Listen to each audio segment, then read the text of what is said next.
Magandang umaga sa aking mga viewer and subscriber dito sa aking YouTube channel, Christom76. Ngayon ay magbabahagi ako sa inyo ng mga gamit at kalamang espiritual. Inyong nakikita sa inyong harapan ngayon ay mga medalya na gamit sa pamproteksyon at swerte sa buhay. Nasa inyong harapan. Hindi lang tayo puro mga self-defense technique. Nagbabahagi din tayo ng mga kaalaman hinggil sa larangang espiritual na magagamit na pamprotekta sa ating sarili, sa ating tahanan, at higit sa lahat sa ating pamilya kung kinakailangan. So mag-umpisa na tayo sa ating tema na topic ngayon. Sa inyong harapan ay nakikita ninyo sa kataasan ay itong medalya ng Saint Benedict.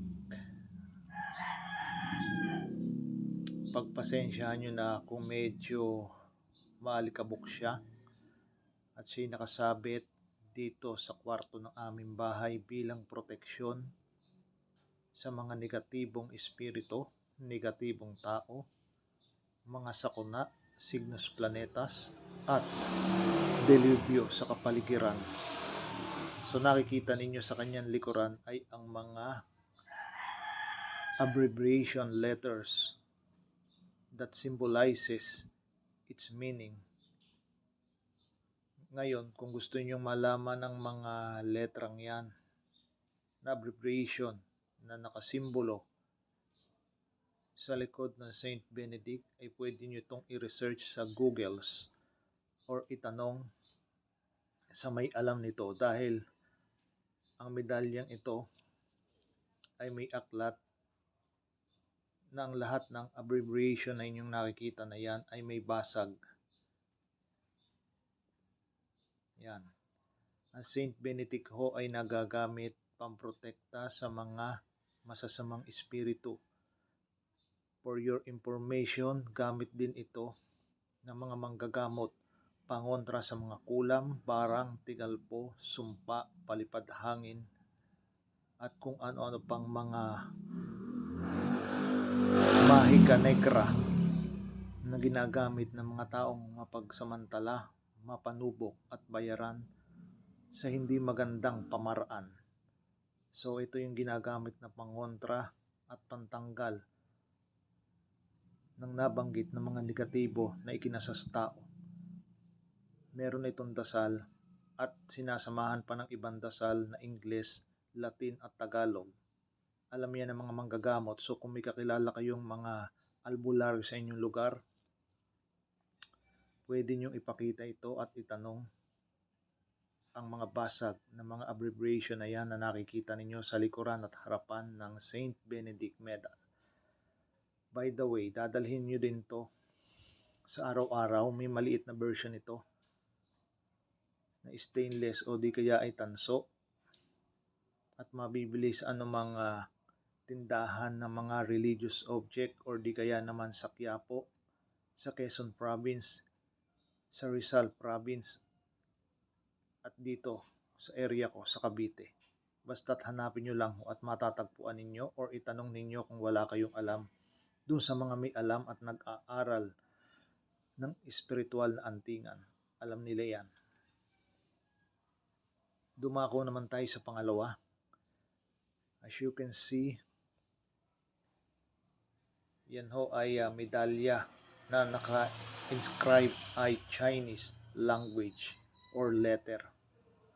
Ito naman ho ay ginagamit sa negosyo o kung saan pa mang business na inyong itatayo or nakatayo na.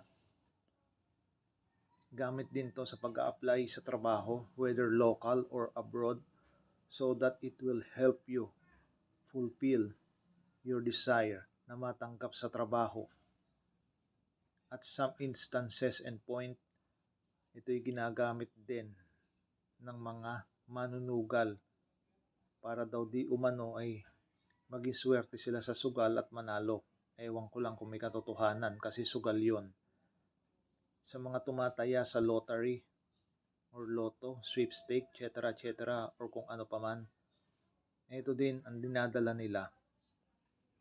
Kung hindi ako nagkakamali, ito'y binabasbasan sa mga Buddhist monk temple. Dito ay meron din yan. Sa Binondo, pumunta lang kayo. At ito'y na-acquire din doon. Meron din ito sa online.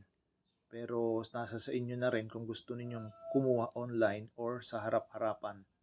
Yung iba gusto harap-harapan at yung iba naman na ayaw mag-travel at magbiyahe, ino-order na lang sa online. Ngayon wala tong visa pag in-order doon. Kayo na lang mismo ang magbibisa nito. Kung papaano at kung ano, i-research nyo na lang din. Dahil ako'y hanggang bigay impormasyon lang.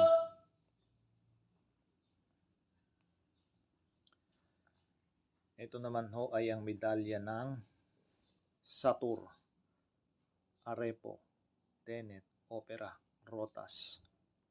So ayan ho siya. Kita nyo naman sa likod, Satur, Arepo, Tenet, Opera, Rotas. Pagpasensya nyo na nga lang itong medalyang ito na aking koleksyon na may katagalan na aking na-acquire. Siguro mga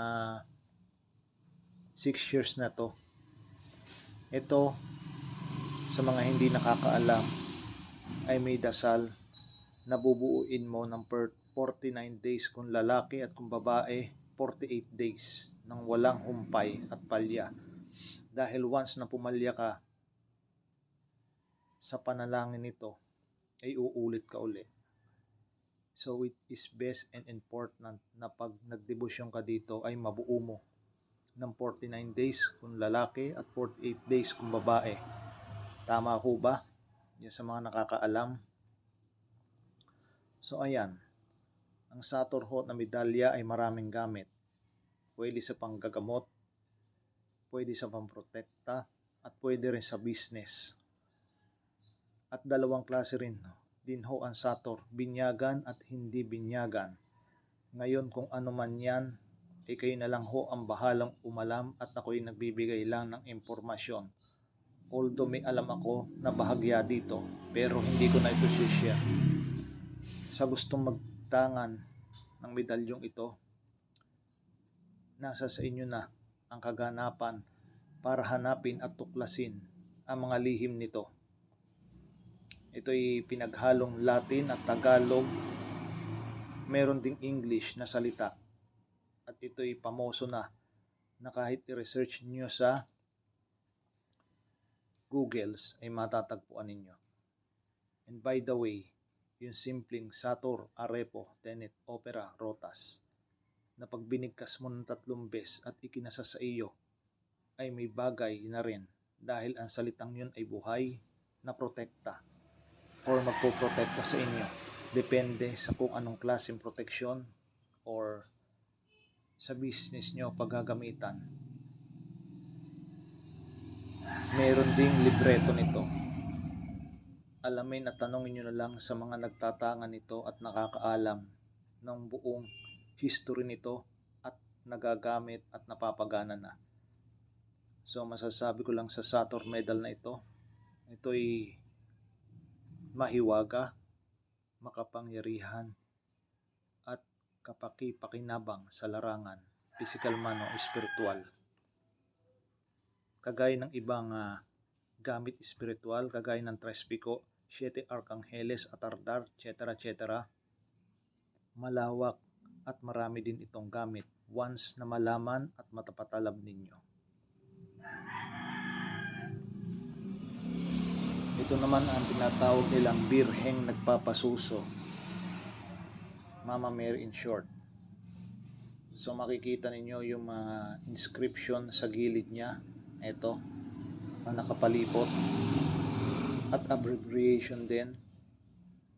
Yan ho ay mga Latin inscription. So kung magtatangan kayo nito, importante na alam ninyo yan. At para malaman ninyo, alamin at tuklasin or hanapin ninyo yung mga taong nagamit nito At kung kayo mapagkatiwalaan, pwede nilang i-share sa inyo ang meaning nito ng mga inscription na yan na dadasalin ninyo. Ihihip sa inyong katawan at sa medalya para kayo'y doble protektado. Ito ho ay gamit naman sa business at pampaamo sa inyong kaharap o haharapin tao. Sa mga pag-a-apply, mga ganyan, or mga importanteng bagay na gagawin at kailangang harapin. Kung hindi ako nagkakamali, nagagamit din to sa husgado para pumabor sa inyo if kayo ay nasa katuwiran. But if you are not, then hindi din to papabor. So make sure na kung gagamit kayo nito, malinis ang inyong hangarin.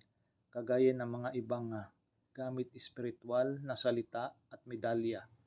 Dahil kung hindi, kahit sa ulado at napapatalab ninyo, ito'y babanting din sa inyo pag hindi na ninyo ginagamit sa mabuti at sumusobra na kayo sa paggamit sa hindi maganda. So yun, Birhen nagpapasuso gamit sa swerte at proteksyon din. May sangkap po yung gayuma, kaya nagagamit din pampaamo sa tao. At yan ay may libreto din. Nasa sa inyo na nga lang ang pag-alam nito. So, here is ang kahulihan sa medalyang papakita ko. Hope nakikita nyo ng malinaw. Ito ho ay medalya ng Waksim. Sa mga matatagal na sa larangan at mga maestro, alam na nila kung ano ito. Lalong-lalo na syempre do sa mga nagamit, natural. Pero sa mga baguhan, ito at isineshare ko sa inyo ang itsura niya. Medyo nagkukulay green na rin at ito'y matagal nang nasa akin, taon na rin. Or mag-iisang dekada na kung hindi ako nagkakamali. So, ang gamit ng Espiritu Waksim na medalya overall ay pamproteksyon. Kagaya din ito ng 7 Arcángeles, Atardar, Infinito at Trespico at nitong Satur medal. Kung ikaw ay pulis at sundalo, ito ang dapat mong taglayin para maliwas ka sa kapanganiban at tangka sa iyong buhay. Kung ikaw ay matuwid at nagpapatupad ng maayos ng batas at maraming kumukontra sa iyo,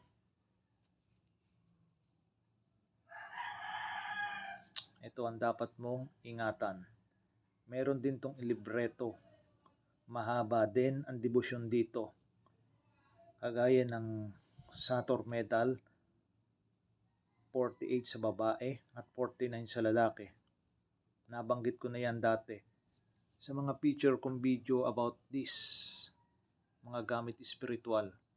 So yun, yan ho ay may mga basag na letra din. Ayan, na nakaukit sa kanya, sa likuran, at sa harapan ng medalya. And by the way, ito ay makukuha ninyo ng ganito kalaki at meron din itong mas malaki pa dito kung hindi ako nagkakamali. Hanapin nyo lang either sa Quiapo or sa Cavite or sa Quezon Province o sa Rizal. Meron din ito sa online pero mga mamahal. Ewan ko kung tunay. Sa Laguna makaka-acquire din kayo nito. Basta't i-research nyo lang at hanapin kung interesado kayong gamitin. Dahil ang paggamit nito ay binibigyan din ng panahon, tiyaga at masidhing paniniwala or else hindi nyo mapapagana. So kayo na lang bahalang umalam kung saan ito gamit. Ito'y malawak din. May sa Tagabulag, Taguliwas. Pwede din magamit sa business. Depende yan or magdidepende sa inyong hangarin. So iyan ho yung mga gamit, pamproteksyon and financial luck na pwede nyong gamitin Depende na lang sa inyong paggagamitan. And by the way, lahat ho ng mga yan ay aking koleksyon. So, kung sino man ang gustong bumili, palimusan yan. I'm so sorry. It is not for swap or trade or for sale. It's my personal collection na ibinabahagi ko lang sa inyo para alam ninyo. Should you ever want to use any of that, meron din akong mga na-feature sa aking channel na ganyan. Search nyo na lang sa mga ginawa kong video sa aking YouTube channel at makikita ninyo, at may step by step din siyang kapaliwanagan. Basta't ang masasabi ko lang, kung kayo gagamit niyan, make sure na matuwid kayo at nasa tama para mapaobra ninyo ng mahusay at hindi kayo iwanan. Dahil kung gagamitin nyo sa kasamaan at sa kayabangan, oo nga't mapoprotektahan kayo, pero darating ang araw, iiwanan kayo ng mga yan, at pag kayo iniwan, kayo din ang masasalanta. Tandaan nyo yan. So, kung gusto ninyong magkaroon ng ganyan at mapagana bilang proteksyon na rin, nasa sa inyo yan. Basta't ang masasabi ko lang lagi-lagi ay gamitin sa maayos na bagay. Huwag sa kawalang hiyaan, pagyayabang at katarantaduhan. Nang iyang mga yan ay promotekta sa inyo, sa inyong pamilya at tahanan at malalapit na kaibigan. So yun lang may share ko ngayon. Sana'y nag-enjoy kayo sa aking maikling pagbabahagi. And stay tuned for more video.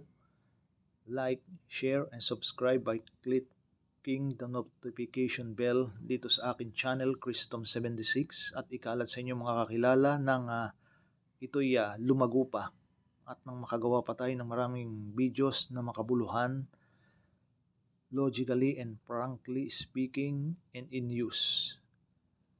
And maraming salamat ulit sa aking 133 subscriber. Sana'y dumami pa kayo. And stay tuned palagi sa mga ipopost kong video. Maraming salamat and magandang umaga po ulit sa inyong lahat, at hanggang sa susunod na pagpopost ko ng video dito sa aking YouTube channel.